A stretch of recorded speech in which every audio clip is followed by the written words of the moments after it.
I recently received a WhatsApp message from a friend of mine who gave me a link to a website called Numbeo. That's spelled Numbeo.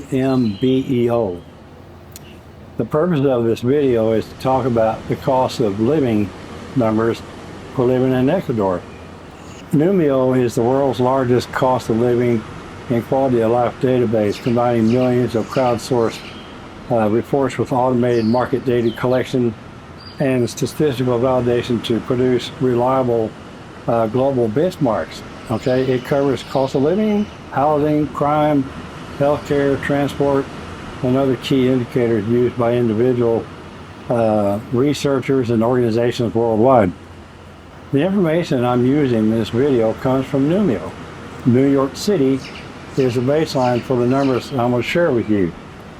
Before I start comparing the cost of living in Ecuador with the cost of living in New York City, we need to understand exactly what these index numbers mean. For those comparisons, New York City has an index or a score of 100. Okay, so that's our baseline number. All right, that means every number on the chart that I'm going to be quoting from represents a percentage of the cost in New York City. The time frame for these comparisons is 2026 through mid-year, so January through June. So if Ecuador has an index number of 50 in any particular category, then that generally means that the cost is about half of what it would be in New York City. If the number is about 100, or above 100, then that would mean that the cost is higher than that of New York City. So let's go through the different categories. First one we have is the cost of living index. This is excluding rent, okay? Ecuador is rated at 31. So this measures the cost of ordinary goods and services that people use in their daily lives. That includes things such as groceries, restaurants, transportation, utilities, clothing, and other common expenses. However, it does not include the cost of renting or purchasing a home. Since Ecuador's cost of living index is 31, that would suggest that everyday living expenses, excluding housing, are approximately 31% of what they are in New York City. Another way to say that is that those expenses would be roughly 69% lower than in New York City, lower here in Ecuador. Next is the rent index. Okay, this compares the average cost of renting an apartment in Ecuador with rental prices in New York City. Ecuador has a rent index of 7.8. A rent index of 7.8 means that average rents are approximately 92.2% of New York City's rents. So rents in Ecuador compared to New York City are 92.2% less expensive. This is usually one of the categories where Ecuador shows its biggest cost advantage, especially when compared with places as expensive as New York City. The next category is the cost of living plus rent index. This is probably one of the most useful numbers for somebody considering a move, okay? It combines ordinary living expenses with the cost of rent. In other words, it gives you a broader picture of what it actually means or what it actually costs to live in a place when both housing and everyday expenses are included. Ecuador has a cost of living plus rent index of 20.4, according to this chart.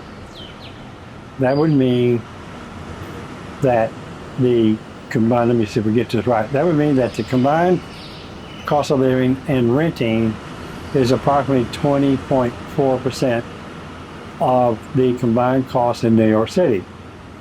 That doesn't necessarily mean that every individual expense is exactly 79.6% cheaper. It simply means that the overall combination of housing and everyday expenses average out to that level. The next category is the groceries index. This measures the cost of common grocery items like meat, vegetables, fruit, dairy products, bread, rice, beverages, and other foods produced from the supermarkets and local markets.